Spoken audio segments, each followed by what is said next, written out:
Recording is on. And we are live. Welcome everybody to another episode of You Know What? Let me just say podcast. I'm your host, Ray. With me as always, we have Father. Pissing off liberals and conservatives since 2015. And we got my man Tony. Skinny jeans are still no style for men to wear their clothes. How we doing today, gentlemen? Man, this is gonna be a good episode. That's all I'm gonna say. All right. Yeah, I think it's for something that I kind of just threw together. I feel like it's gonna be a good one. I feel like that's not. Tony, have you been watching the XFL? Because I'm not gonna lie, I think I'm becoming a DC Defenders fan. I am. Yes, that shit is good. I am too. You are too? Yeah. Yo, Cardell Jones, that boy balling. I might like them 2 games. He's looking good. When he fumbled that ball on purpose just to pick it up and throw for first down, thought that shit was fly. Yeah, that shit was good as hell.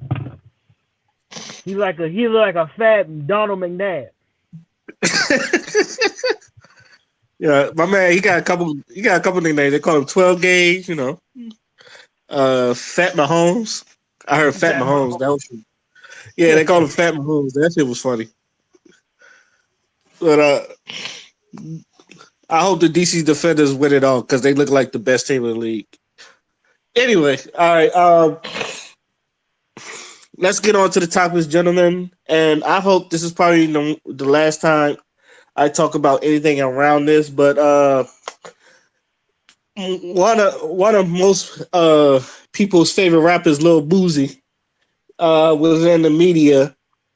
And he has, I guess it was on his mind. He wanted to talk about Dwayne Wade's son, excuse me, Dwayne Wade's son. And he went on this whole thing. It's like, hoping that Dwayne Wade don't cut his little boy, Zaya, son/daughter, Zaya, don't cut her dick off. Let him. And he said things like, let him be gay, but, don't let him cut his dick off because he might, want to be a girl now, but when he's 18, he might want to be a dude. He might not even be gay no more and all that other stuff. So now people are looking at him as transphobic and homophobic. And just now, that man got kicked out of a Planet Fitness he was just working in. Gentlemen, gentlemen, do you think all this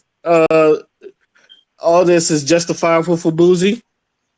No. Who want to start?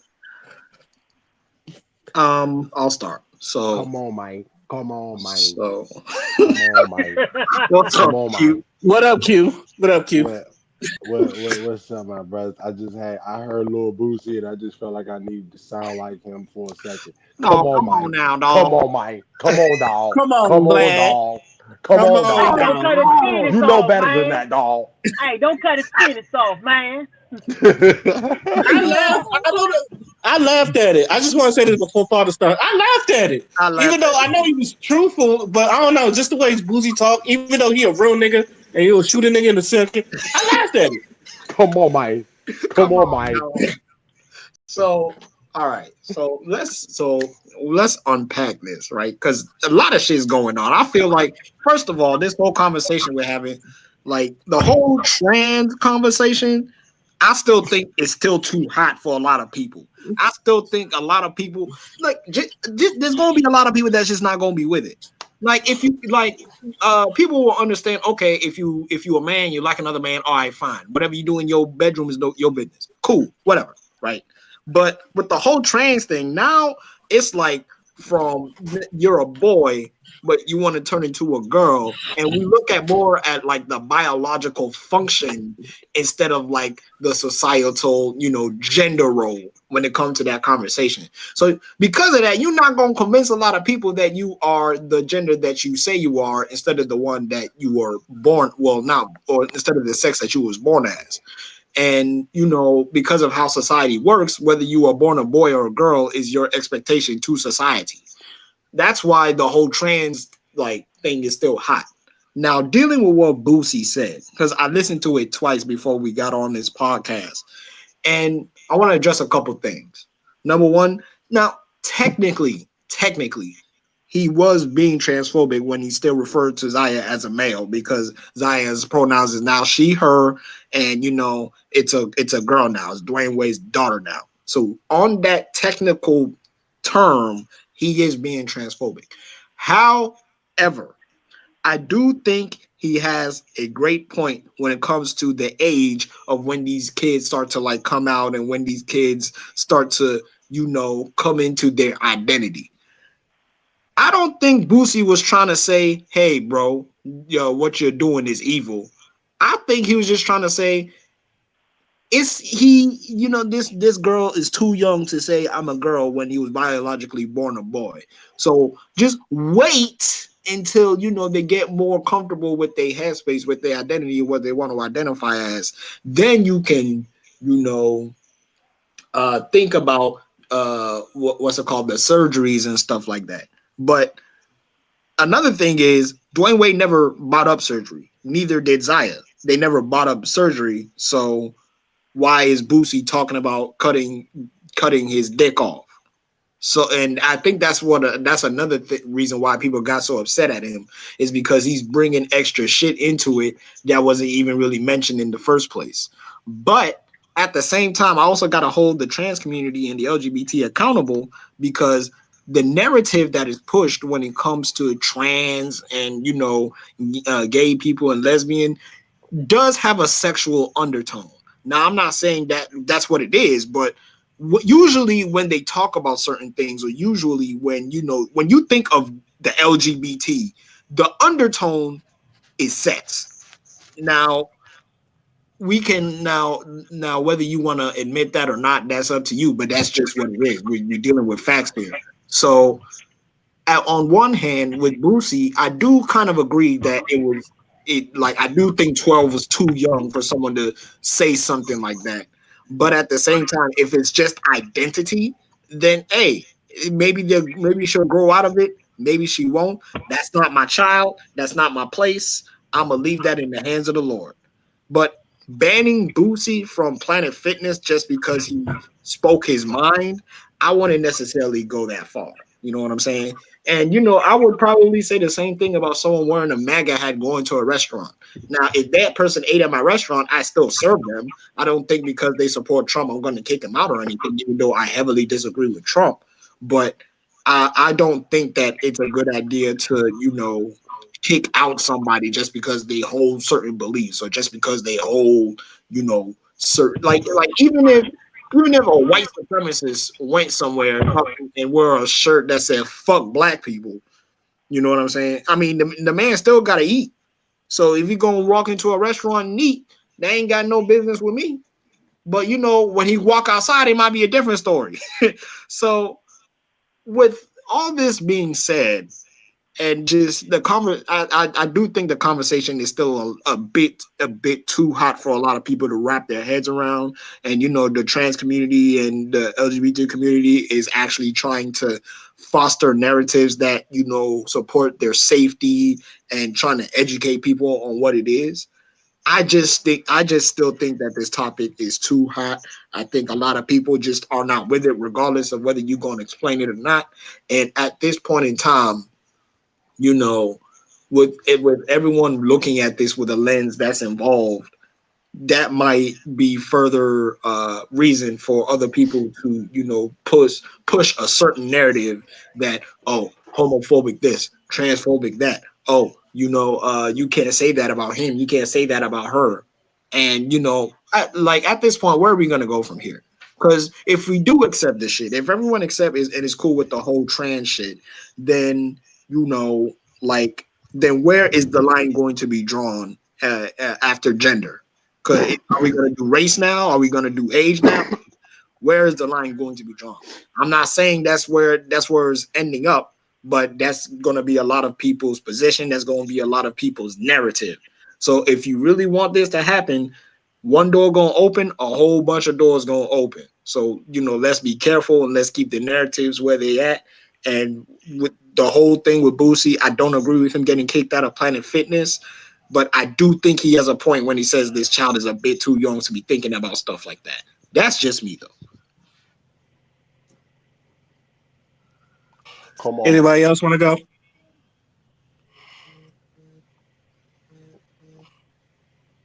Go ahead. You can go first, Black Ginger.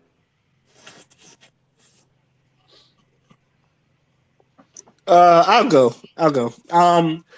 I agree with a lot what Father says. I know, but if Xavier was here, he probably tell you. You know, he's told all the people the story. He knew he was gay at a young age, and it couldn't change him and all that other stuff. Now, with that, I've always said he's like he knew, and he's been like to this day he is gay. But I know there are a lot of people like not even just like sexuality. When you ask them what do you want to be when they grow up, a lot of people they want to be either a doctor or a lawyer and all that other stuff when they're young, and when they get older, they don't want to be that. They end up like maybe just wanting to be an artist where they used to be want to be a doctor, or they'll find they love in other careers than what they truly have. So there are. I would say this: there are some people that know for sure when they were younger, and then there are some people that just flip flop when they're older. That's human nature. It happens. Also, I like how for some reason everybody does this when some people asked about this, like they made it seem like really weird and involved genitalia. Now I know Bougie was talking about getting his dick cut off, but everybody was like, "Why is a man so pressed about a 12-year-old's genitals?" And in the most straight way I've tried to answer this is that anytime when you mention dick around men, like either like if you know the story of Lorena Bobbitt, how she cut the man's dick off, it's like we instantly grab our dicks because we know like we don't want to go through that pain or some shit like that. I know anytime you like watch Jackass, when someone get kicked in the nuts, it's like you kind of like it didn't happen to you, but you kind of feel that pain. So it's just like you grab your nuts too and all that other stuff. It's just like when I said yeah, like last week, like we vicariously live through people, like whether we want to or not. Like, and I just feel like when Boozy saw that, and maybe just and this is just a theory of mine, or this is just me putting it out there. I don't know. I think when he think of transgender, he think of like literally having that surgery, like someone going like male to female and like literally having a surgery because he didn't say because everybody in the media is pronouncing Zaya as transgender.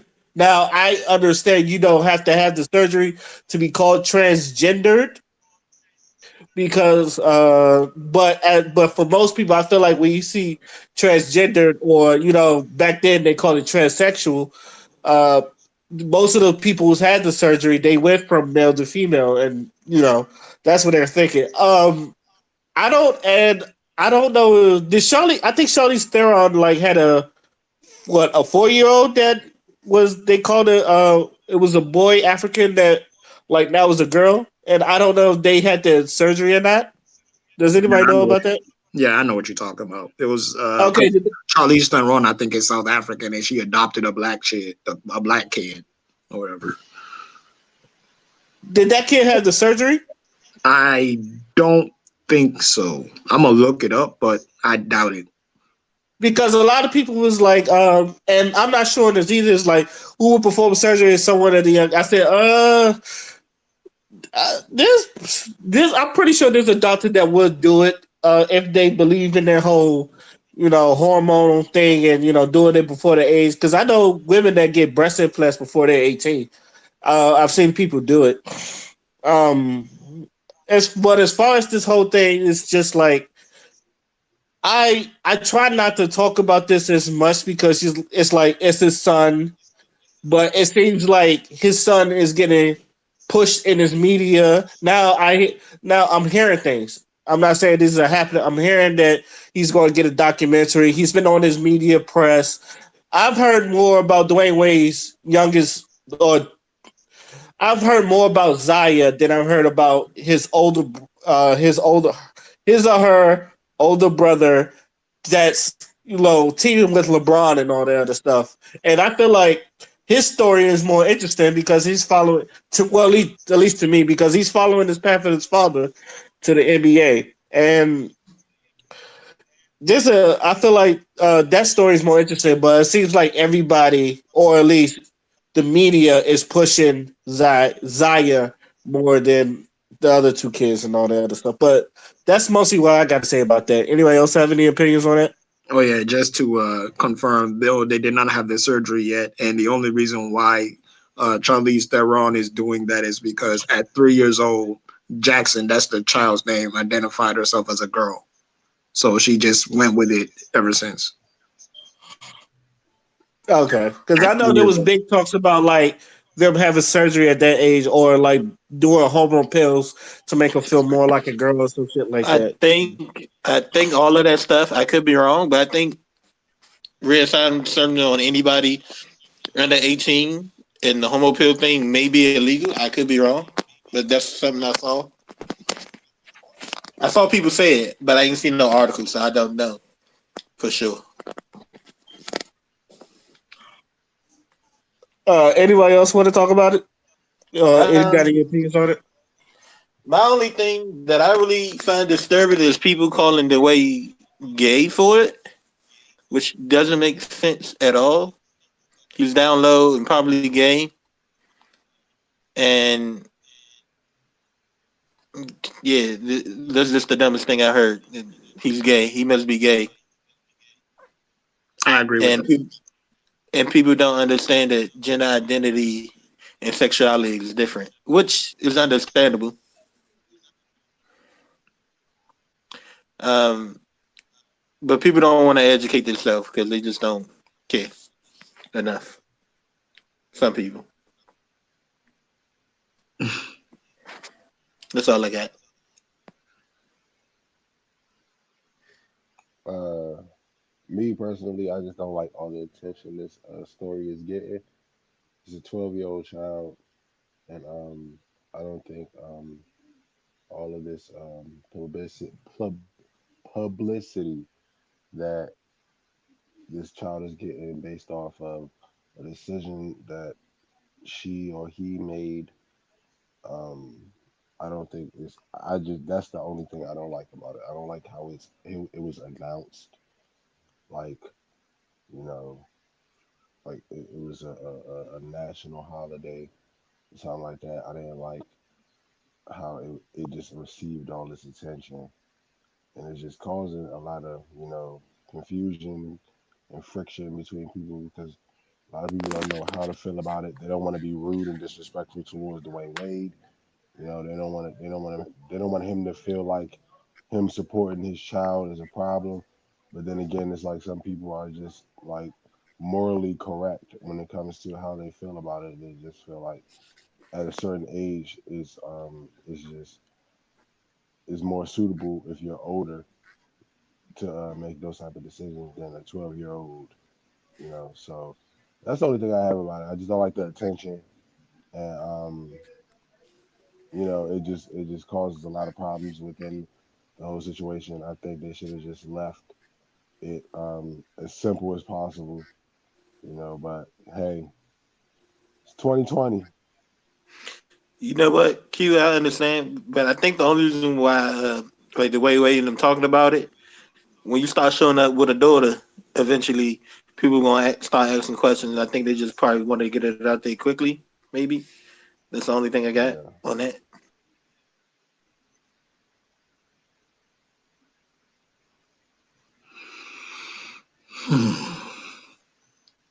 I just think it's too hot. That's how.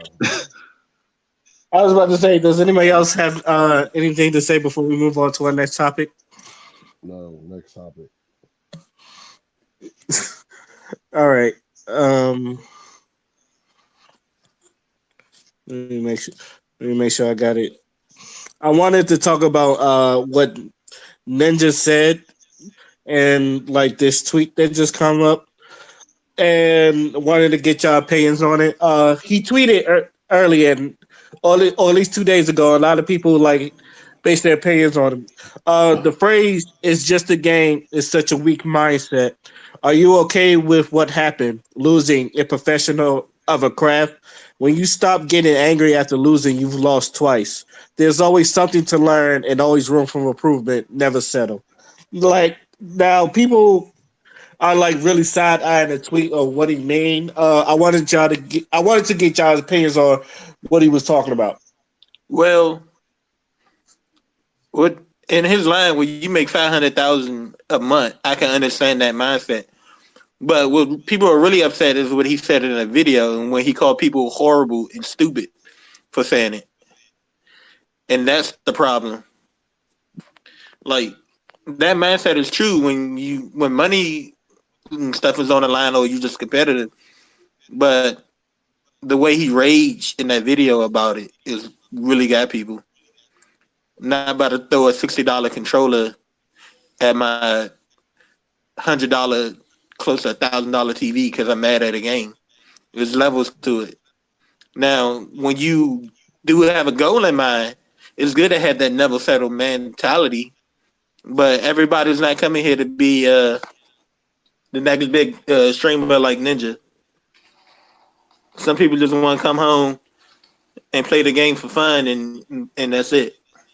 I don't got time for some grown man I don't know or a little kid across states to see anything yelling at me over a video game. But even on the court, I'm so sometimes you just want to go out there and have a good time balling, and you can still be mad, but to rage and want to fight somebody over it or start calling people insults is a little too far with it. That's all I got for you. All right, Ninja. Let me Mm, let me speak to you real quick because now it is no secret that you're probably the biggest gamer in the world right now, and kudos to you. I applaud you for that, right? But you saying, well, you're not considered passionate if you don't get really mad about. I have a few issues with that statement. Number one, if you are driven to become good at what you do, or you are driven to achieve something, yes, you can use your anger, you can channel your anger, you'll get frustrated at times, but to put it in a way where if somebody doesn't do it, then it means that they're not passionate is wrong. Because there's a lot of people like me, win or lose or draw, I'm gonna keep the same face, stone face, level headed, demeanor that I got. And you're not gonna sit there and tell me that I'm not passionate because I don't lost and I'm not. Man, what the fuck? This shit is no. That's childish behavior to be behaving like that. You don't see Olympic now. Olympic athletes. Some of them, they may get emotional. Of course, when you're competing at that level, or when you're trying to strive to something at that level, emotions are gonna, get the better of you sometimes. But for you to use that as a justification to tell somebody that they're not passionate about what they want to do is not what you finna do. And there was a lot of people that was disagreeing with you because that wasn't it. That wasn't it at all. Now I can see what you were trying to say, which First Black Ginger was saying, and I agreed with him. But in this instance where you are trying to specifically point out that somebody who doesn't wear their emotions on their sleeve is somehow not passionate is wrong, because that's not true. Some people just don't wear their heart on their sleeves. Some people just don't show their emotions like that. That's just what it is. So you can't really say that. Now, the second thing that I also want to bring up is, with you being one of the biggest gamers and one of the biggest content creators in terms of gaming, you only really play like a few games. I don't really see you going out there playing multiple games and limiting in certain experiences and really selling shit. The only thing that you pretty much sell is your brand and the game, and the specific game that you're playing, which happens to be Fortnite, because that's the game you're best known for. Now, again, I applaud the content, I applaud your success, but everyone not trying to be like you, bro. Everyone not trying to be the next ninja. Everyone, something me. I'm just trying to play some damn video games because I'm a gamer first. All right. I don't care about none of that content shit. I don't care about who bigger than who. I don't care about your stream numbers. I don't care about how many views on YouTube you get. I don't care about how well you can play a motherfucking game. I'm playing video games because I like video games. Some people play video games because it's casual. It's a good way to pass the time.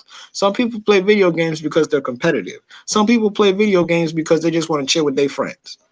So for you to also use that statement to project certain shit is also what we're not going to do. So I have to grill your ass on that because it sound like a little entitlement because you're getting all this money, you think you could just say whatever, and somebody just gonna take it for face value because you're ninja and you're the biggest gamer in the world. Fuck you. Because at the very end of the day, once you put that controller down and all your sponsors are gone, you ain't shit. And I'm sorry, I gotta break it down to you, babe, but that's life. I gotta bring you back down to earth. And that's all I got to say on that. When I hear it's just a game, I also hear you win some, you lose some, but you live to fight another day. When somebody says it's just a game, they're not questioning your passion of how serious and how much you want to win or how much you care. They're highlighting that it's a video game, so he doesn't win.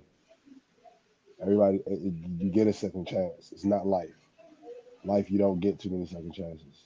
If you die in a video game, you probably can get more lives. You could probably restart the game and try it again. You could probably do all these type of things. You die in real life is sick. So when people say it's just a video game, I mean, in reality, it is a video game. But it's also what you make it in your own perspective. I play 2K, but I would sometimes prefer to watch the real game. Um, I don't. I mean, I don't really. I can't. I don't really know how to really respond to what he's. I think he was very irrational. He was very extra. I don't think he had to respond the way he did. I think he took it way too personal. Um, and I don't think the phrase as a gamer. I don't take the phrase as an insult, or I don't look at it as you know somebody who's downplaying the art of gaming. I guess I just look at it like it's the game can be replaced. You lose, you can try again. You win. I mean, it is a video game. I hate people who take simple phrases and simple quotes and make them so offensive. Like it's this is so stupid.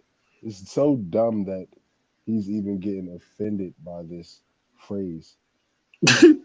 It's only a Fortnite player would hate would be upset about what the fuck somebody says about a video game. Like that's why I don't play Fortnite. Like this is like me personally. I think it's the gayest game in the world. You know, call me what you want. I don't care. I think Fortnite is like the dumbest shit ever. But hey, I'm just a black man.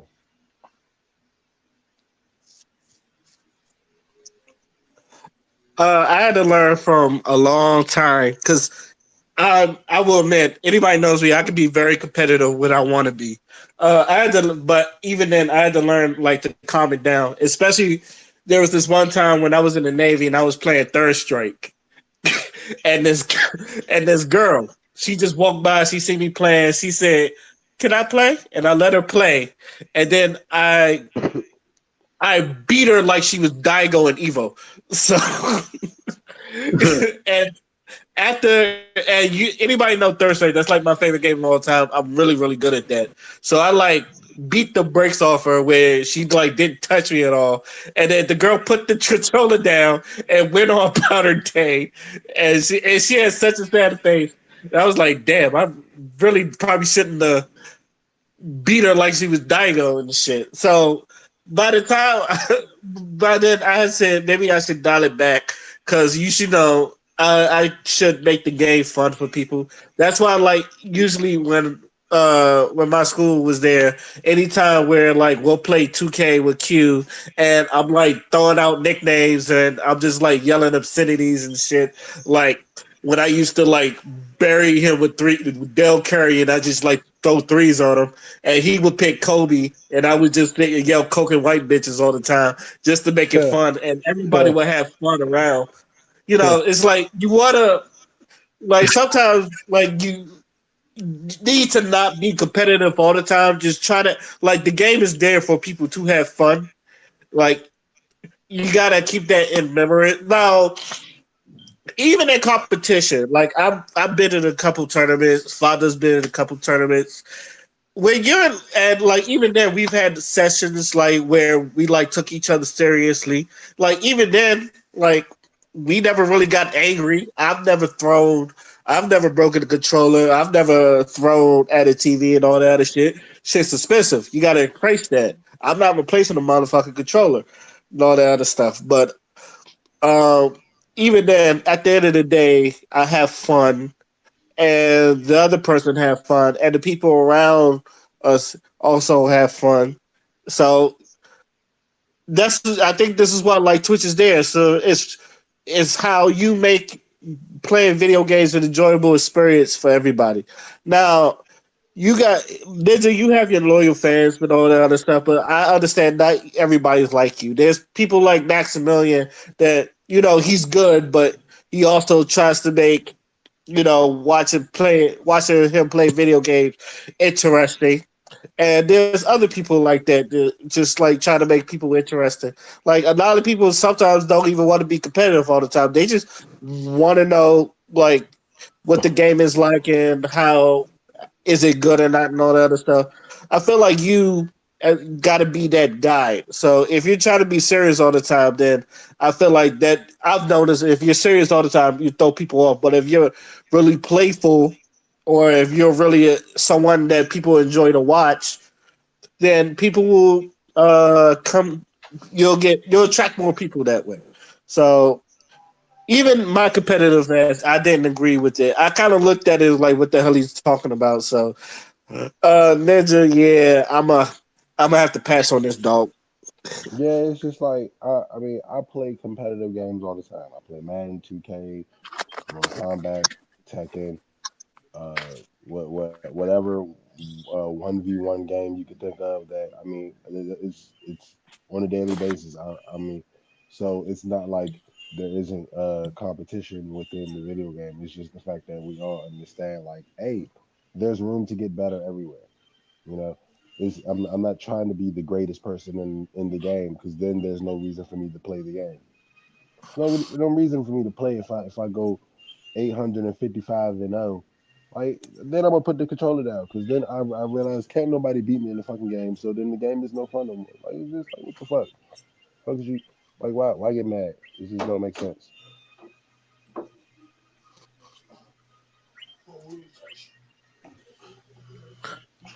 Does anybody else got something to say before we move on to our next topic? No, that's it. Mm, all right. I kind of wanted to move. Like, father actually brought this up to me, and I thought it was really interesting. And I had to look for the tweet. Uh, but I ended up finding it. I remember like Big Sean. He was talking about how this, and this is what the tweet goes. Big Sean talked about something I have been saying forever. How that trope of being a sole provider literally is destroying so many great men. Literal levels of depression because we are told that our purpose is to work and provide and take care of whole entire human beings. Now, When he posted that, I looked at the comments, and there was a lot of people, especially like women. Like when I gone through it, it was a bunch of women talking about this. I'm not saying all women does this, but a lot of them, they blame the patriarchy and not really talked about his, people in that crippling depression and all that other stuff. So, Father, since you brought it up, what did you think about it? Let's start with you. I think so. Before I go in, I just want to preface this by saying I love my sisters. I love black women. I love, I got y'all all the time. But I gotta criticize you on this because for a very long time there is this narrative that because men benefit from patriarchy, we have no, like, when we try to talk about certain things that's bothering us, or we try to make a point about how certain things don't really even really work in our favor. Women, certain types of women, I should say, because I don't want to generalize, I want to make a distinction. Certain types of women will deflect from what we're talking about, only to stigmatize us in our role, in our supposed role when it comes to patriarchy. And seeing that comment section was so disgusting to me because I have never seen people deliberately deflect and miss the point only to talk about something else. Now, we always be talking about patriarchy. We always be talking about how women, generally don't feel safe. We talk about how women can't say no to certain men without getting harassed or getting killed and stuff like that. We've had those conversations. And we've heard these women, and a lot of us want to elevate those voices, and a lot of us want that shit to stop, right? And because of our role as protectors and as providers, a lot of men who take that role seriously are going to do what it takes to elevate those voices and to find a solution to those problems. But I just find it funny that when it's the flip side, when it's men that are trying to say something about how they're feeling about their mental health, certain types of women will take that and use it to deflect and to demonize us all over again. And then I'm sitting here and I'm wondering, so now don't say shit when a dude don't want to open up to y'all anymore. Don't say shit when a dude don't want to open up to you anymore, because this wasn't the only tweet I saw this in. There was another tweet that was a result of the tweet that Ray mentioned, that was also talking about men being providers. Why are men complaining about being providers? Isn't this, what you designed? Isn't this what you signed up for? And it just showed me that a lot of them don't even really know what patriarchy is then, because patriarchy actually hurts men more than it benefits us. And if you do the proper research, then you'll realize that, because patriarchy doesn't make room for gay men, patriarchy doesn't make room for trans men, patriarchy doesn't make any room for black men, especially. Like, when we're talking about the patriarchy, we are talking about a power structure that only a very few select men have. We're not talking about an agenda that looks to empower all men in all aspects of all things. Because if that was the case, then patriarchy wouldn't even really be a powerful thing, because there's a lot of powerful women in a lot of powerful positions. We have women presidents, we have women prime ministers, we have women secretaries, we have women secretary of states. Like, there's a lot of women that hold a lot of powerful positions that like they could buy most men if they wanted to. So with that being said, we also have to be careful of how we frame the narrative and how we talk about these things, because it's getting to a point where men, we can't even say anything anymore without being, subject to criticism, or without being subject to, not just, we can't just even just let it out anymore. And I think that's so disgusting, because not only does it show a lack of, support, but you are doing the very same exact thing that a lot of those particular women complain about. We've seen those women that complain that, oh, you mansplaining. Oh, why is it that whenever we try to bring something up, you always deflect to what about us, to what about men, to what about men? You're doing the very exact same thing that y'all are complaining about to men, especially the people who aren't even on that. They're just trying to have a discussion, but they're not trying to hear that though. And it's like there's a song I heard, and there's a phrase in the song that I always quote, and I quote to this day, and I always say, real love, everybody want it. Funny how nigga can't get no real love unless a nigga got money. And that phrase that I used, because that's the phrase I used to reply to the tweet in question. A lot of brothers was like, yo, bro, this is it. Like, yo, this is exactly how we feel. Because it feel like even if I'm grinding, even if I'm trying to make the most of what I got, even if I'm in a position where I'm finished school and I'm trying to get a job, but ain't shit going for me, so I'm working a couple minimum wage jobs because that's all I can get right now. I'm not gonna get my proper respect if I can't provide. And if I can't provide, and if I'm not in a position, especially black men, if I'm not in a position to provide, then how am I going to legitimize my manhood in this world that don't give a fuck about me? And you have a lot of men that feel like that. You got a lot of dudes that still, live with their parents. You got a lot of dudes, maybe they got their own place, but they're so swamped with bills they can't do shit. You got a lot of dudes that's paying vindictive women child support because they're not trying to let them see their children and shit like that. And we could talk about blame games. We could talk about, oh, you shouldn't have put yourself in this situation. You shouldn't have put yourself in that situation. We can do all of that until we're blue in the face. We can also talk about how women will big up a man and will stay with a man, and then when a man gets to a certain position, he'll drop the woman that was down for him for another trophy piece or whatever. We can talk about all of that. We can have those conversations. But this particular one, where men are literally just relaying their experiences on how this expectation of being a provider and being a sole provider and doing it all by yourself and supporting a whole family by yourself, especially in this economy that's not even really geared for something like that. Motherfuckers got to work 2, 3 jobs just to pay rent. Motherfuckers got to have multiple streams of income just to, get a decent car, and, gas prices are rising. We can't do the same shit that people was doing 50, 60 years ago. 50, 60 years ago, motherfuckers can make something of themselves. Now, bruh, they tell us to go to college, accumulate a whole bunch of debt, and we're not even fucking guaranteed the jobs that we paid $100,000 for a piece of paper for. So what is you talking about?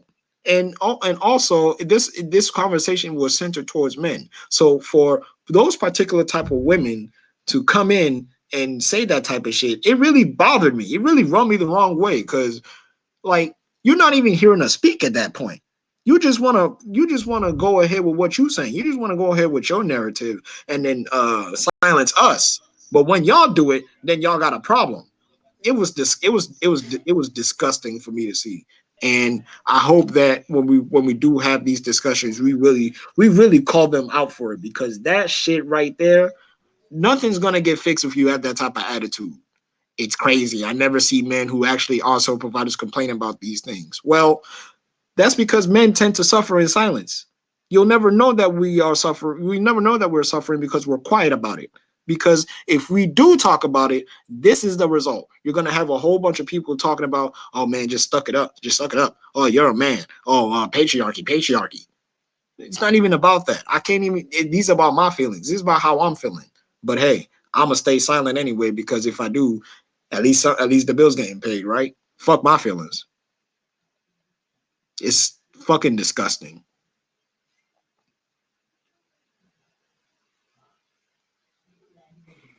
God dang. I feel like a black man is always in a position where he has to work twice as hard as anybody else. We always have to, you know, make twice the moves to get halfway there,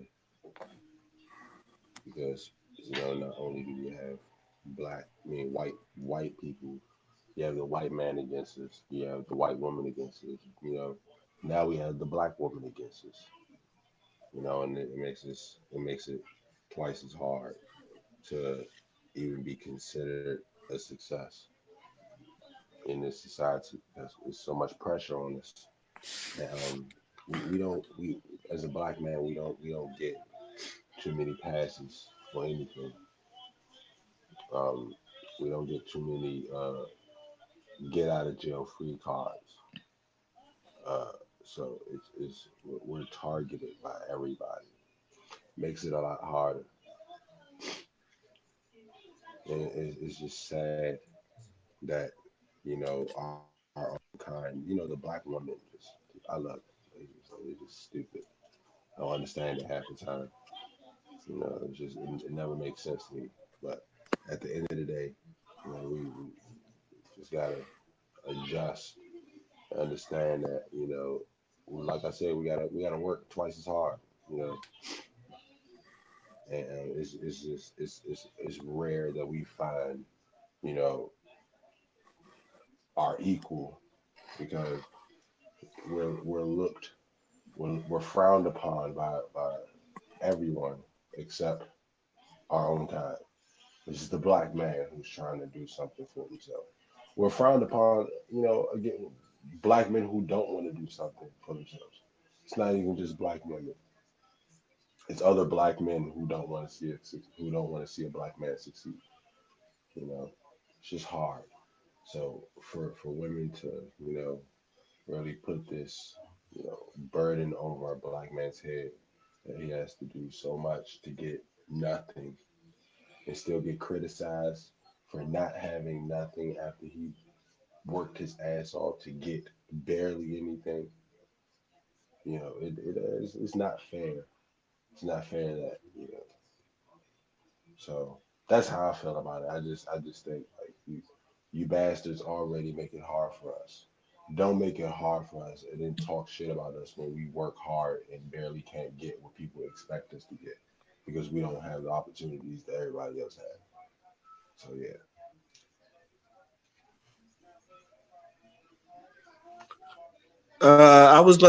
I was looking up stats for like unemployment, and it took me now the unemployment rate, which is BLS.gov. This is like the official one.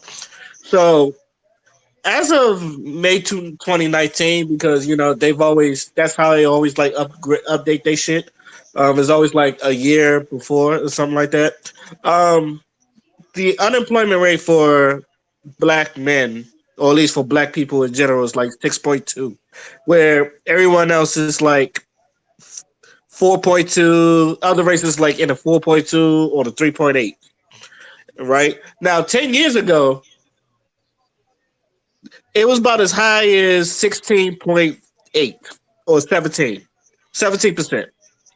So this this been what I've been saying like the whole time. The economy is fucked. It's one of the reasons why I joined the Navy because like 10 years ago I was trying to join our institute, obviously, and I couldn't get in because you know something about my parents' taxes or something like that. I still don't know the full details, but I know I couldn't get it because of my parents' taxes. So I ended up trying to find a job. I used to walk, and this is where I was living around Forestville. I used to walk to every store that was in Forestville, including Forestville Mall and the little strip across the street. I walked every store asking for a job, asked if they was hiring. A lot of them said no. So like even back then, it was just hard to find.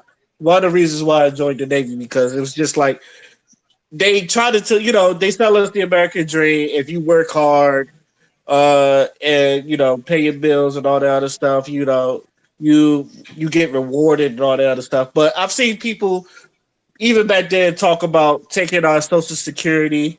Uh, like they want to take Social Security away from old people. You have to work hard to get it, like at least 40 years just to get it, just so they could try to take it from you. Uh, and then, as black people, we've always been told you got to work twice as hard to get at least half of what you get. And some of them, even us, even we go to school, like Water says, we go to school, we put the hours in. Hell, some people even intern. And I know people with bachelor's degrees working at McDonald's because that's the only job it's getting. And now, especially in this time of age, Like a bachelor degree, sometimes a bachelor degree ain't enough. Hell, there's people with master's degrees that's still looking for jobs in their profession that they want to do. Like it's like to me, the economy has failed us over and over again, and I feel like uh, us trying to provide in a broken economy is like really hard on people. Everything is going up. Inflation's been going up all the time. Where everything, also Wallace said, you got to work 2 or 3 jobs just to pay a rent, especially if you live in like places like New York, DC, California, like like you need to like in California, especially in California, some places you got to at least work 30. Your job got to be at least 30,000, 100. Was it $100,000? Like if you work $100,000 job, that's not even enough. It's like Yeah. that's like it's really rough out there. The homeless rate out there is just like out of this fucking world. And there's a lot of homeless men on the street. None of them, I probably think they lazy. I don't think any of the people is lazy. A lot of them probably would love to look for work, but there's just like an economy problem, which I've always said. And I feel like as black men, we had to deal with it because we didn't create this patriarchy. Now, I believe this is the patriarchy, and it's based on capitalism. The rich get richer, while the poor just stay poor, and all that other stuff. And it seems like the rich don't want to do nothing. As black people, it's like we're always said we're stuck in a rock and a hard place because we always taught to provide, but there's no jobs out there. Hell, it's like it's even hard for women to find jobs out there. Like I said, the employment rate for black people is just like it's always been to me, and I've always looked at this. It's always like we're the most unemployed out of all races, and especially men, especially black men, because when it comes to black men and black women, we're like they're 2% under us. Like the unemployment rate for black men has always been higher. Now lately, it's been like closing the gap, but majority of the times it's been higher for us. So men, and I've always said this, men want to provide. It's not that men don't want to provide, men don't want to be lazy and all that other stuff. It's like you're giving us this hand, and it's a fucked up hand, and we're trying to do with it the best we can. And for some people, it's just not enough. And a lot of people with it leads to depression and all that other stuff. I know a lot of people, like especially in the military, like when they leave, they have a hard time finding jobs and all that other stuff. A lot of them get in depression. They got like they go into suicide, which I've also looked up the suicide rate, and for men, it's like 13.42 per 100,000. 13.42% out of 100,000. So it's obviously the most. 7 out of 10, the suicide rates are white men. So imagine like you've been defending your country and then you come home trying to get a regular job and it's hard for you to find a job and all that other stuff. So you feel like you're not used to this world. So them dudes end up killing themselves. So there's not a lot of avenues. You got your veterans hotlines and all that stuff, but that's for veterans. But for regular people, I can understand like a lot of them, they probably have nowhere to like open up. There's not a lot of black psychiatry to understand a black person's pain, and especially a black man's pain. Because like I understand women, y'all go through a lot, and I understand that. But like black but black man, like I said, black man, we're there with you. Like we're fighting too, especially like us wanting like especially the men that want to take care of their kids and really can't end up seeing their kids because there are some baby mamas just taking their kids away from them or not letting them see it, just neglecting the child and all that other stuff. So like there's not a lot of avenues. We just work till you die and all that other stuff. And a lot of like, especially a lot of younger men, we're seeing this, and then we're like, the economy is fucked up. What are y'all doing about it? And it feels like when we get the answer, it's just like fend for yourself.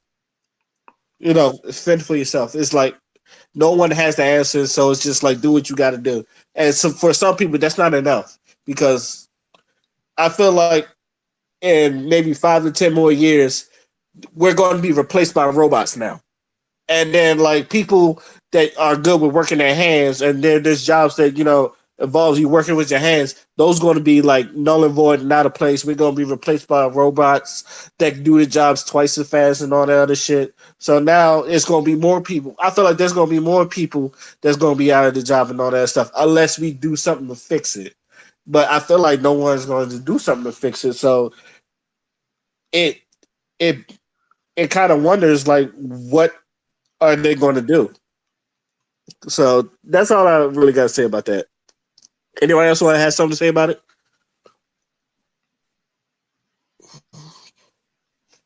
Man, just we need for a lot of people who want to talk about mental health, y'all really acting weird when it comes to men and how they express themselves and shit like that. Because the ones that do, again, they're getting shut down. And I'm not saying that, and again, I'm not trying to generalize, but in this particular post that we're talking about, where a lot of these women and a lot of those particular women were just talking about, oh, the patriarchy. Oh, why are you complaining? Y'all built this. And I'm like, who's y'all?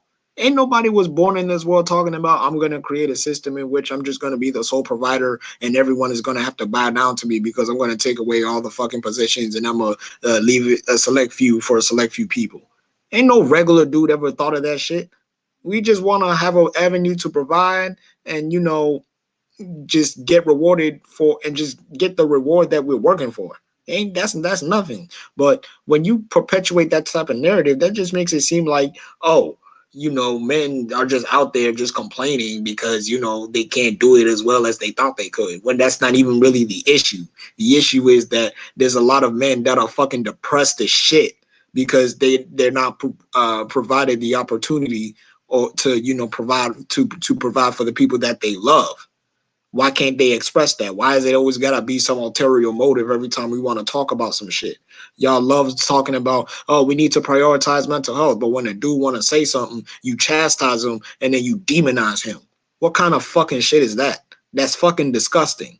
And even if we put it on the flip side and it happens to women too, we can acknowledge that. We can acknowledge that there's a lot of women that go through a lot of struggles, especially black women. Black women had to be forced to become single mothers, watch their husbands get locked up and shit like that. They had to, deal with no good men that cheat on them and we've talked about all of that. We are very, very, very aware of the black woman's pain. So when we're talking about the black man's pain, let's talk about it. Let's end the stigma and let's really, really have a conversation on how we can fix this shit. Because there's a lot of men out here nowadays that's struggling and don't want to open up to anybody because of that same result of people just shutting them down whenever they got something to say. Ugh.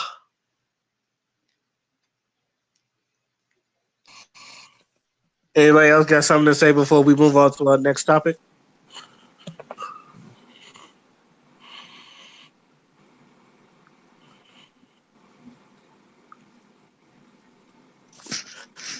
I got one thing to say, and Go ahead. and I'm gonna have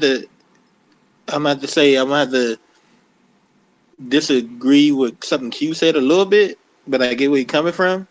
I don't feel like the black woman's against us. I think you probably generalized on accident. Didn't mean to, but I don't think the black woman's against us. But in any group or anything, you always got people with opposite mindsets. And as father said, that we can always play the blame game, which I see a lot on social media, a lot of back and forth. And again, what Ray said, we need more talking. I think there's a lot of stuff trying to understand in some people's part. But social media is one of the hardest places to. I just learned arguing on social media, trying to have debates. It can be helpful, but it's also sometimes useless depending on the people you're talking to. Everybody ain't ready. Talking to people, regardless, a lot of people don't like these difficult talks, regardless of what side it is or opinion they have. And I got a question. When y'all say the patriarchy, are we just talking about America? Yeah, for the most part. Yeah, Okay. I'm basing it on America. Okay, because I was about to say the patriarchy. I'm in a public speaking class, and now the teacher I have, she's really into like we have to pick between topics of like racial diversity, human condition, racial diversity, and there's one more. The last one always slipped my mind, but we have girls like from India, and two girls from India talked about things that like one minority group goes through and what women go through. But I just had to make sure it was just focused on America. I still think we benefit some, but we have no control over those benefits as far as like what we make a little bit more than most women. But again, that's some white man to decide that. But there's a rise on stuff being different, and we definitely, I think, in some of the places we like that can help us out do better is learning how to get an education. But it's nothing to really help you once you get out if you it's hard to come back when generation wealth was stolen from our people. So it's hard to fight in that. Now, and I get that everybody, what brothers are saying, we do need people to listen and talk better. I only can speak on my experience, and I haven't met many women in my life that disregarded what I said, but I have met some. So I can't deny what other brothers are feeling. I do think it's wrong that some brothers say that men have it worse than women, but as both black men and black women, we should be in this together. That's all really I got to say.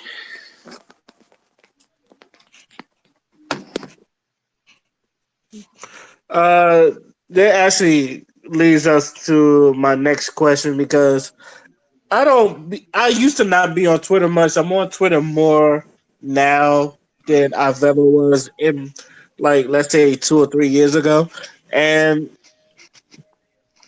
I've every time I get into a debate on Twitter, I don't really feel like no one's coming. Like I would say this all the time. No one is coming out of this feeling like they understand each other or they learn from each other, or even if like one person is correct and they bring up all the stats, I feel like no one is like even bothered looking either. No one bothers looking at the stats, and I'm not just talking about just men and women. I'm talking about everybody in general. No matter what you're like a big fan of or what you're really strong against, I feel like anytime someone brings someone out on not just Twitter but any other social media, like you base your opinions.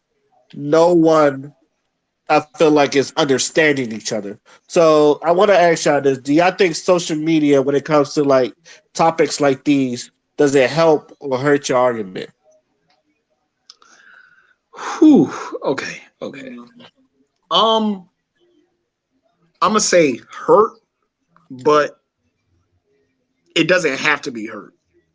So I feel like within social media, since social media is open to any and everyone, the loudest motherfuckers are usually going to be the dumb motherfuckers.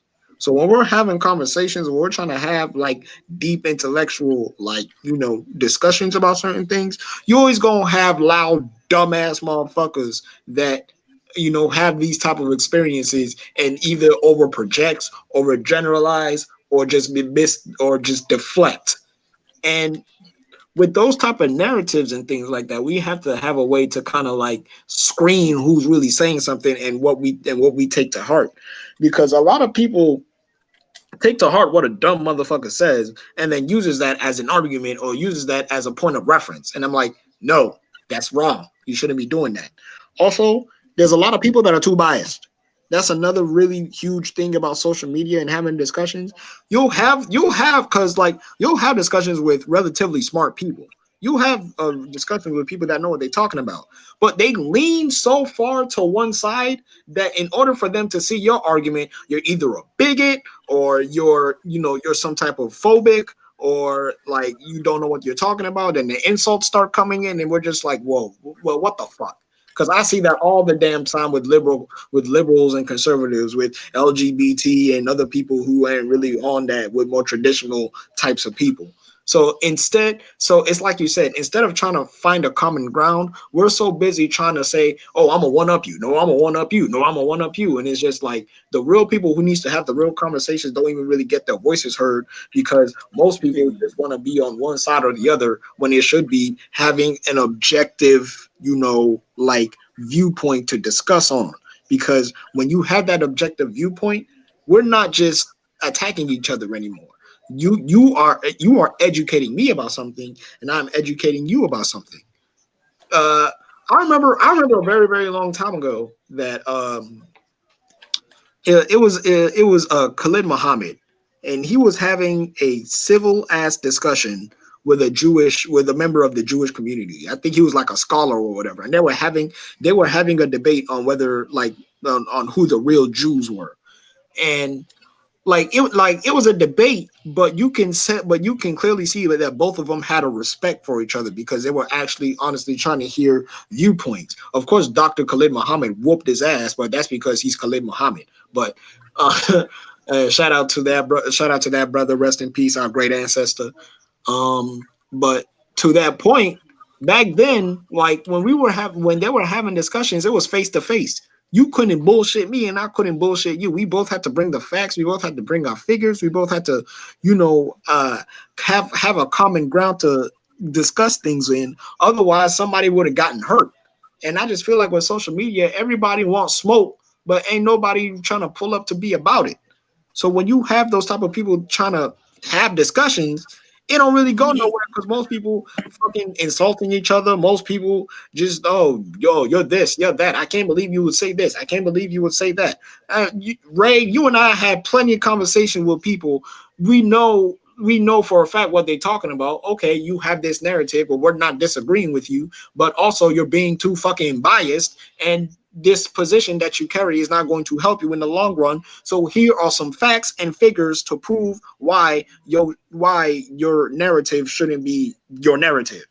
And we bring the facts, we bring the figures only for those same people to undermine everything we say just off the basis of the fact that they don't resonate with what we say, even though it is literally right there in their face for them to read, no bias, just straight facts.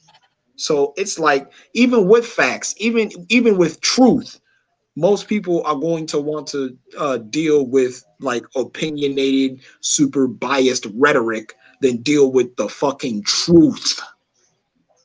And that's like one of the big issues of social media. And which I believe it can change. Like we can change that. We just gotta have conversations with the right people.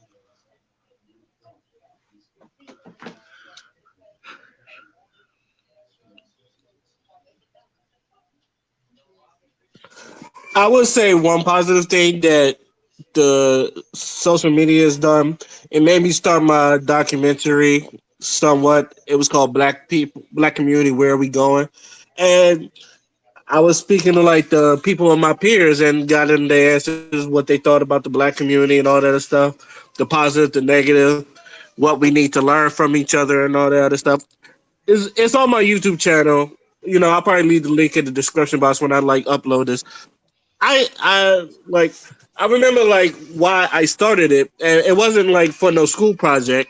It's because I got into an argument with a female that was just like heavy on the black man hate. She just hated black men, and you couldn't convince her no way that black man was like at least human beings and all that other stuff. Just that one black one. So I was like, wow, if there's people like this, I wonder how many other people thought like that. So it made me start that documentary, which I'm very proud of. Even though it does need B-roll, I'm still proud of that documentary.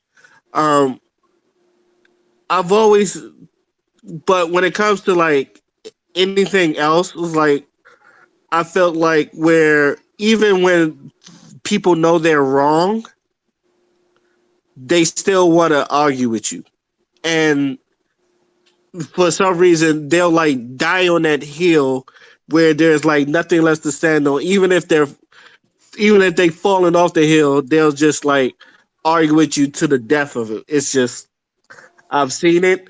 Like even when you've proven their facts and used their facts, I've gone to a point where I done use people's article against them that they try to throw it at me, and I've used it against them, and You did that to they Kevin. I still, saw that. uh, You did it to Calvin. yeah, it was the white guy that was one of Calvin's friends, the white guy that was trying to argue with me, and I used that against him, and then he tried to say, uh, I don't listen to this leftist media and all that other stuff. When you was the one that gave it to me, I'm just like people are just like that ignorant of their facts. Now, if like everybody done said this, social media for some reason, because you know that you'll probably never see this person in your life. Social media give people this type of bravado that if I was in your face and you would say this, you would probably wouldn't say this. Unless you're really about that life. And I've told people before, like, you're going to run into someone that's about that life, and then you're really going to have to pay what you owe, as Riley would say. And there's also people that I feel like you should have never gave these niggas internet because they say the most dumbest thing impossible, and it's just like, why are you like this? Like the first Black Jen just sent something in the messenger, and it's his father and his son like cooking, and they're dancing and it's joint, and there's some dumbass nigga talking about like, hold on, let me make sure so I won't misquote this. He said, this is exactly why some dudes be turning gay. It's cool to show your son how to be a man, but in some ways you gotta hate your pops a little bit. When someone shows you affection, you start to love them. Your son might see something in you, make him like men. All it takes is heartbreak or the wrong femme. It was like, that is the dumbest shit I've ever I've ever read, excuse me. And it's just like, he's with his son, and I'm big on fatherhood because I've had my father in my life. My father has had a father, so I'm big on fatherhood. I love seeing especially black fathers. I love seeing black fathers in their kids' life. Nothing makes me more happy. And like shit like this, or what you read is like, who gives these niggas internet? It is just, and it's the people like this that I feel like a lot of people, like not a lot of people, but some people will say this is how all black men think. Like the whole shit with Kodak Black, it bothered me because I know a bunch of people that love dark skinned women, and you got this one cockroach looking nigga talking about I don't like dark skin girls my color, or dark skin and all that other stuff, and people is just like, oh, this is, and there are people that go, oh, this is how black men think, and it's just like, I tell people all the time, I know black men that will worship the ground that you walk on and all that other stuff. Not even like hoteps, not the hotep, the black women are queens and all that, but they just love black women and all that stuff. And I've always told people, who are you meeting? And like, who are you like having conversations with that you would, you know, that's why I like want to know people's personal life and all that other stuff. So, and try to get to know them better, or at least when I'm like having a face-to-face conversation with them, at least you can go by and say that guy was real nice, or that guy was real legit. Maybe there's some hope for black man. I hope I can meet someone else like him, or someone that's enjoyable to be around.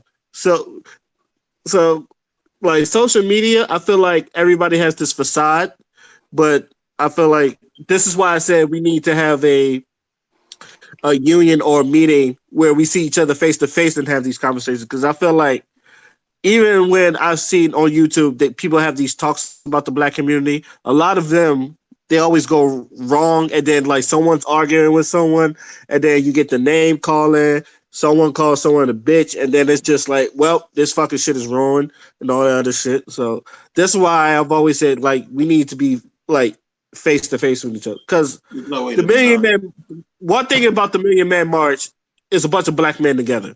Like, even if you disagree, they're talking to each other, and like it's always a positive outlook when it comes to the Million Man March. So this is kind of like what I want for like most black men. So we can talk about our problems, figure out how to fix it, and then like make ourselves better for our youth and the next generation.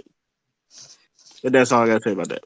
So the internet as a whole, I think is great, but now that it's so publicized, mainstream, that is a lot of stuff out there harming us, and arguments on social media don't make it better because everybody just thinking about them. And America is really individual, individualist type of country, and it's a double-edged sword because there's so many avenues to put a voice out there. But with the intelligent voices come the ignorant voices, like you said, and that's what the problem is. We can have facts and stuff when you're arguing, but it's all about make sure you're getting the right facts. Because regardless of what you find, it's going to lean one way or the other, as in the bias go. I learned a new technique the other day called lateral reading, which a lot of people need to do. And basically, on the internet, we read vertically, go down, you read an internet page. But in lateral reading, it's like read a little bit, open up another tab, and see where you can find research on that particular point, the website, because there's a lot of places that make false websites to like other companies to promote themselves or make something look like what it's not.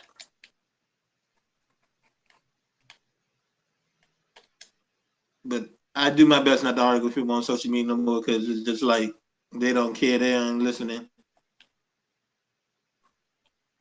and it goes back. The loudest is gonna have the biggest voice, and the loudest is usually the most unintelligent. And the most unintelligent are the ones that get rude, nasty with others. And that's where the problem stems. Because I saw a video of two physicists having a conversation. And as they were discussing whatever they were discussing, it was very respectful. But when you deal with people who don't know how to project their words or feel like you are not trying to get them or whatever, or they lose the argument, they start to lose the argument, insults fly. And it's a big problem. And much as the internet is good to spread knowledge, it can also is that double-edged sword again of spreading ignorance as well. I know somebody is trying to do research on what socialism is,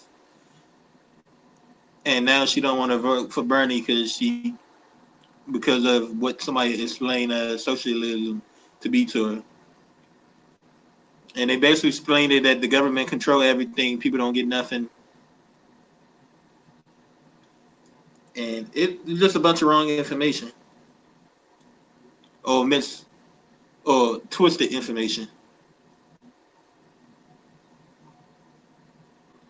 That's all I got for y'all.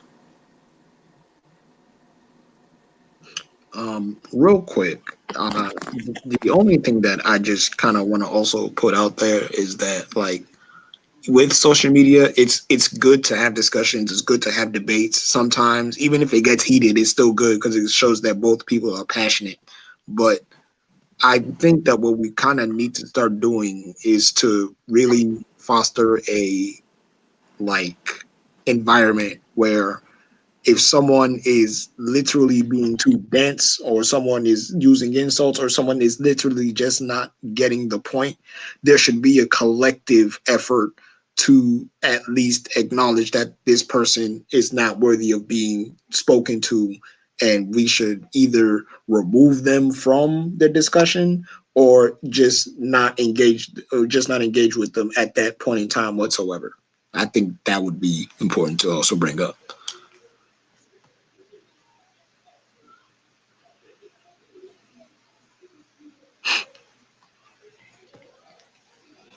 Anybody else got something to say, or you want us to move to our next topic? Next topic time. All right, I guess we're moving on to our final topic. There was another video that Father done put up. It was about this little Australian kid that, I guess he was bullied at school, and he was talking about wanting to kill himself. Now, I don't know how old the kid was. He looked from at least like 6 to 8, it was something like that.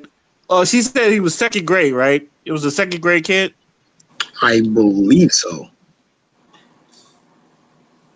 The kid was in the second grade, and he was talking about he wanted to kill himself, and it got a real talk on bullying.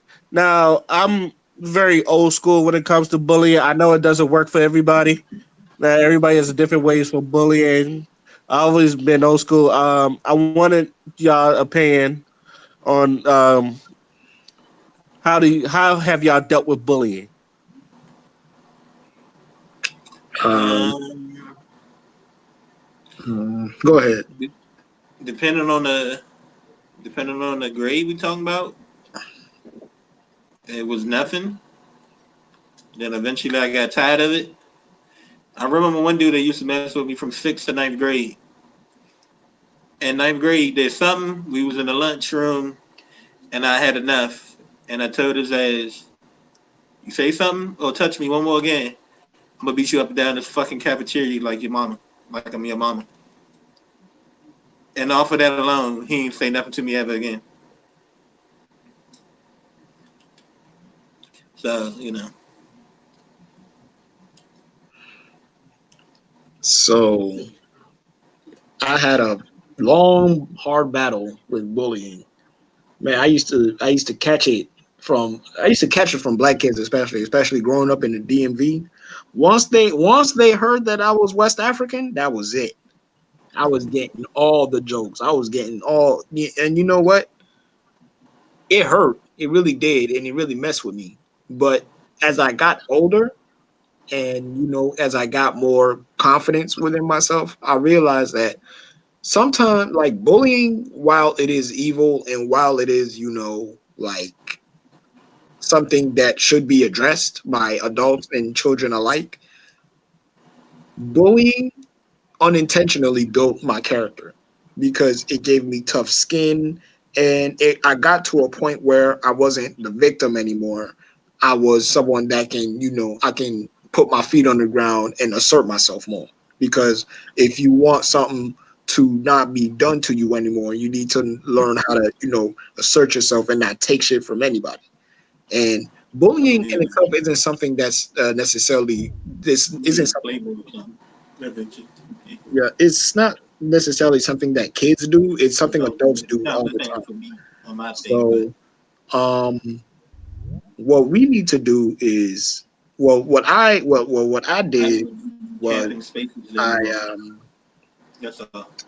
shit, I lost my train of thought. Anyway, what I No, did was I I don't took sit my there. I'm a bullying. mobile sniper. Quick Yo, scope it. can you hear me? Oh shit. Hold on.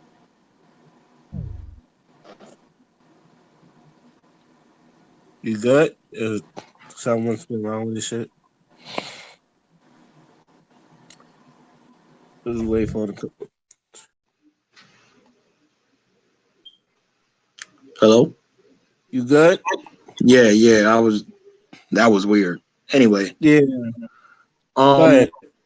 damn. Okay, so if I can recap what I was saying, basically when the kids found out I was West African, I basically like got bullied mercilessly. I caught all the jokes and whatever, but at the same time, it built my character. It made me assert myself more as I got older because I wasn't trying to, feel that shit anymore. So by the time I got to high school, I was the one with all the jokes. I was the one with all the roasts. I was the one with like people. I was the one people didn't want to get into a roast session battle with because I tear them up.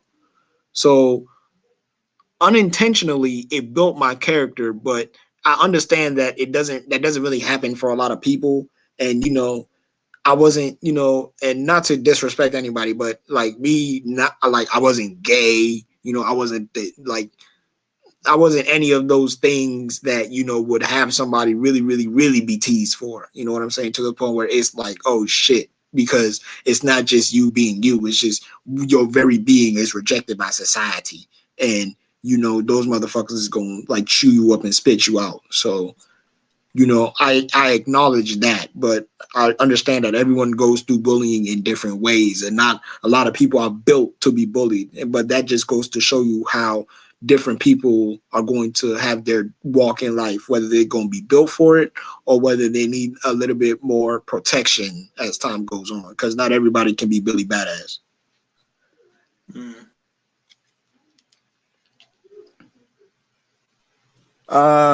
My when I used to get I was on the line of father step him, not on the African tip, but yeah, a lot of the bullying was more or less mental than physical because I a don't lot like of like I used to get joned on a lot. If you're anybody knows in DC, if you get joned on, that's like sometimes they get real deep. They cut deep. They do not cut corners, and that's what I always used to say. So I had to learn how to Yeah. not only like Joan back, The but like Shannon. be funny and like I had to be real sharp with the comeback. I remember in eighth grade, like this dude, he he was just cracking jokes. Dude was like, I don't know, it was math class, but he was just like, Actually, I tried to shoot him before, but my bad. yeah, I was in eighth grade. The dude was like, he was like the closest. I forgot this started, but he was like the closest your lips ever got to was your mom's.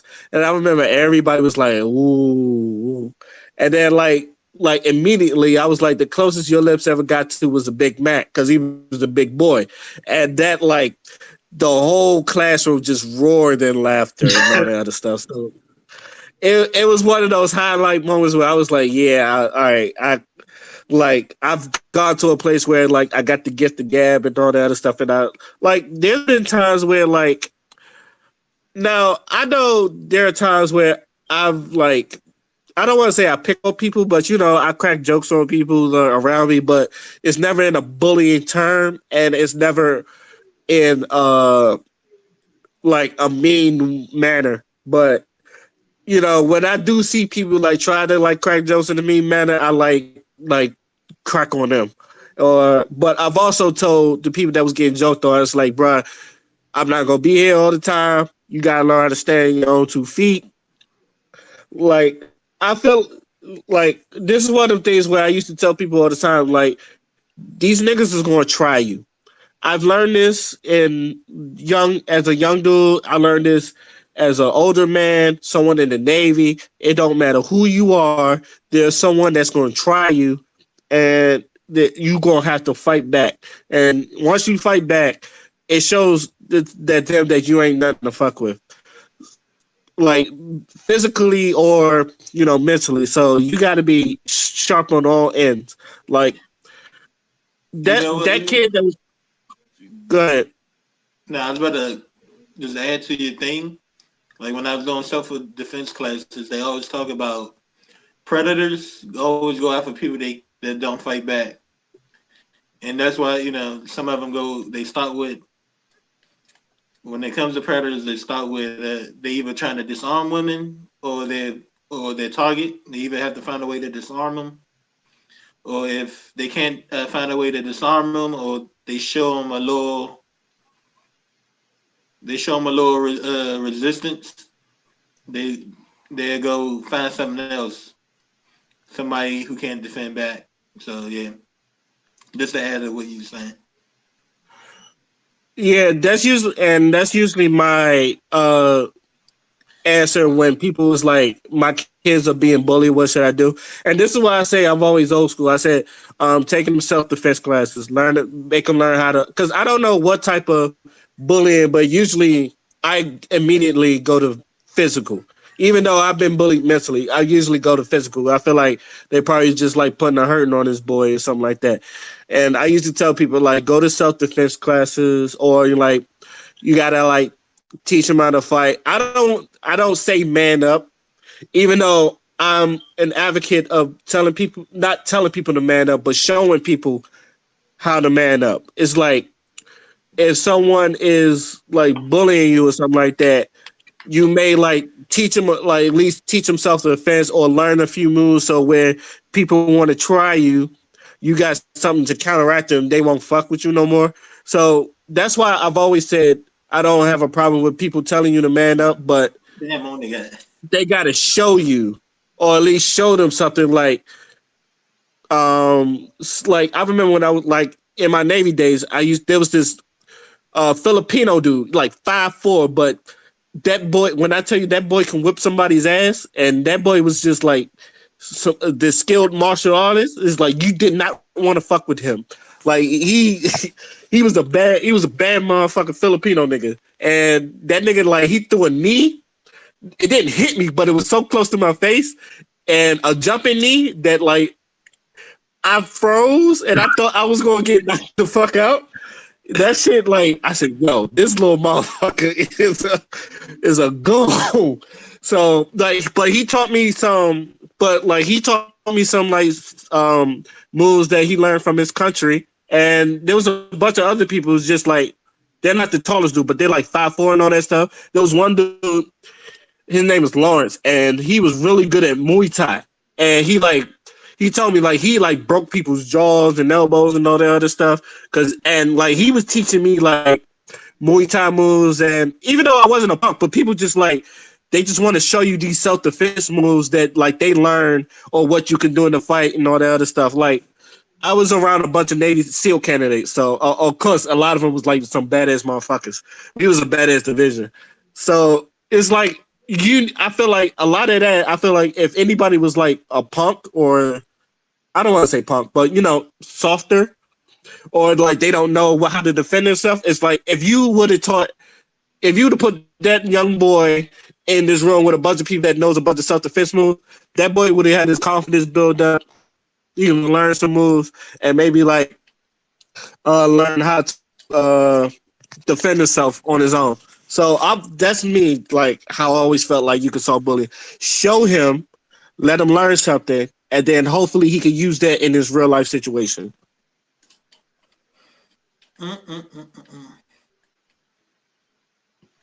Yeah, build some little tough skin on these people. Yeah, because it's like I said before, and I think Ray agreed with me. I feel like we getting to a point where we got some real overly sensitive people. And I'm not saying sensitivity is a bad thing because we're all sensitive to a degree. But when it's to the point where you just don't defend yourself or you are making something into a situation that's not really all that big of a situation just because you feel some type of way, like that can also be an issue because now you just want smoke from people that aren't even trying to go there with you. So You know, some of it is parent. I want to say parenting. Some of it just people. What's the words I'm looking for?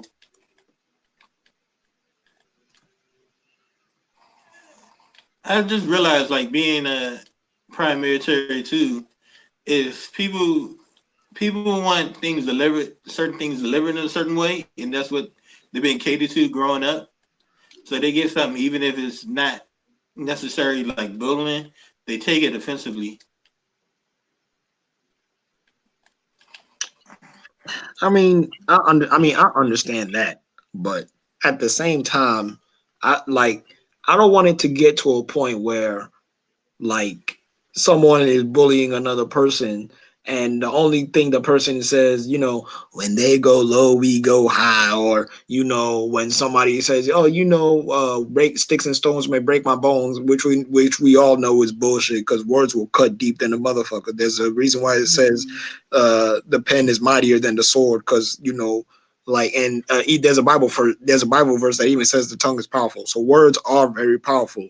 And Ray also said this to me one day while we was in the lounge back at AI. It's like, you know what? Sometimes you just gotta beat a nigga ass. People are stubborn. People don't listen. People just wanna. Sometimes you just gotta go there with certain people. Not saying all the time, but We beat their ass and they didn't change them. Then what? I mean, even if it don't change them, you asserted yourself. That person gonna know. Oh, okay. I'm gonna have to tread a little bit more lightly and not think that I'm that type of person.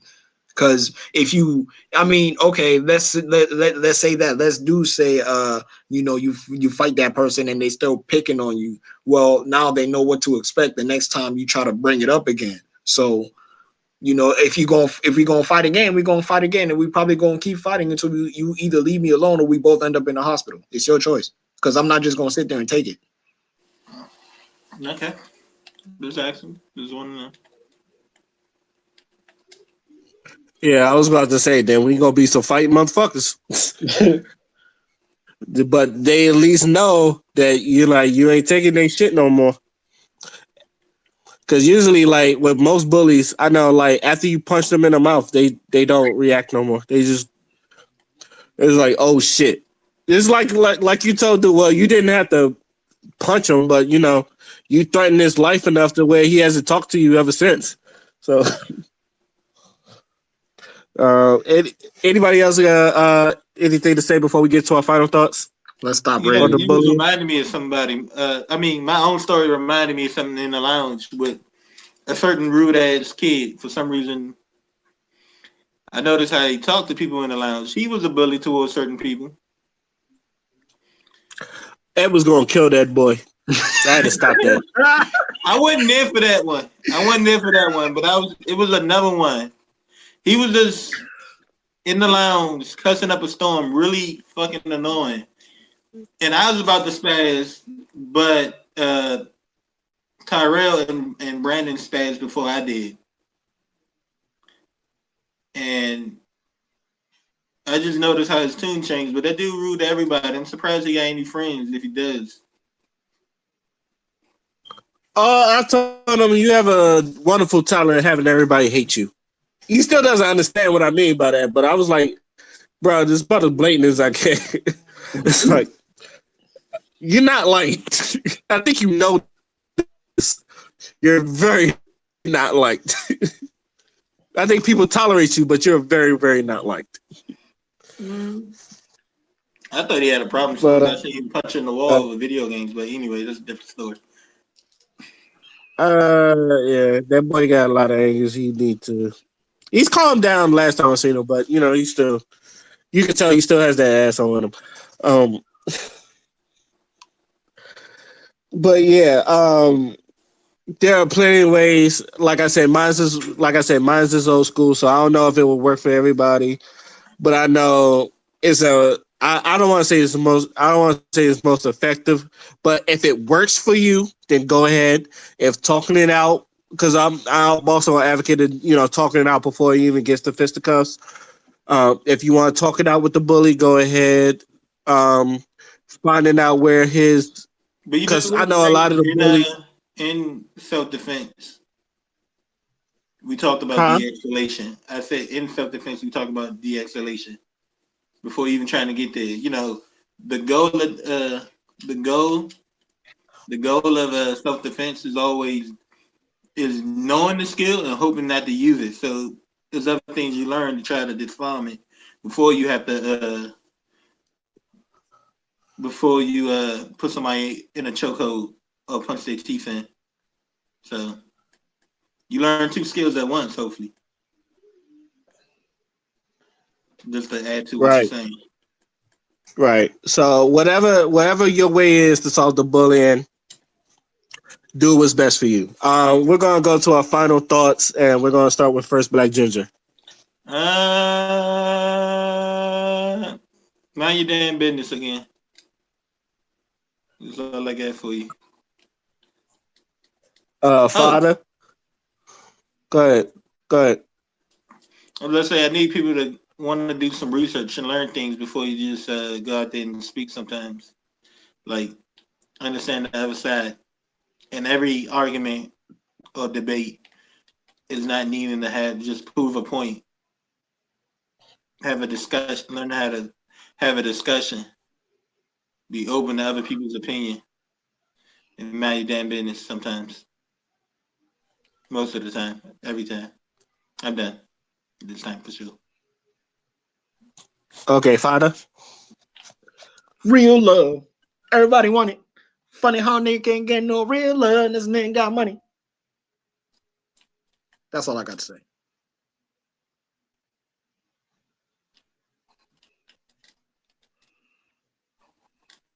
Man, and now here I am, quoteless.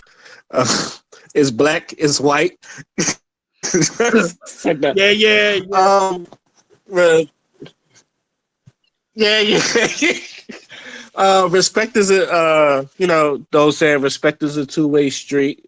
Um, Out of all these things, well, I hope I never have to talk about Dwayne Wade's son again. I like will literally try to do the same thing I did with Lizzo, try to steer away with these topics because as it's really none of our business. I want the kid to live prosperous. I want him to live a healthy life, but I really hope I never have to talk about him again. Um, the DC Defenders, I hope they win the XFL, and I like their jerseys, and I hope a lot of people go to their games because they're really good, and I feel like they should get the support of the city. So go DC Defenders. I don't know. This is like the first team to fail for some reason. Huh? I don't know. I kind of want the XFL to fail. Why? I don't know. I feel like it's this. Go ahead. Oh, go ahead. No, you go ahead. I was gonna say I hope it succeeds because if it takes Vince McMahon off of the XFL, then I think it might help. But I don't know. It's doing good these 2 weeks, so it shows that people still love football even in the spring. But what was you gonna say?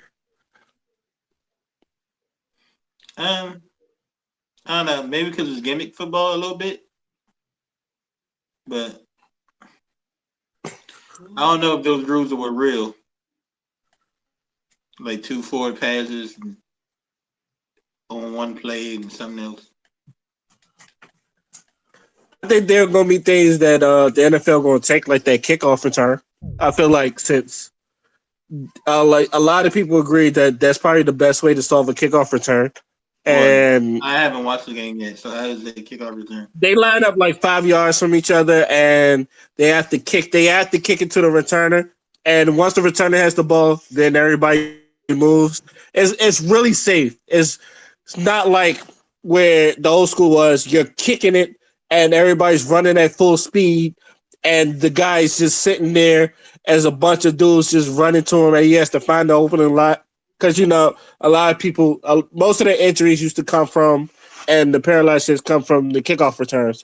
Because I remember one dude, he was in the kickoff return, he did not move at all. And he was paralyzed.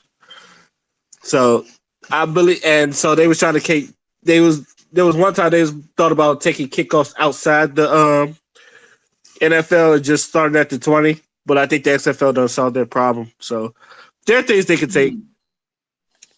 Okay. So, and that's all I really got to say.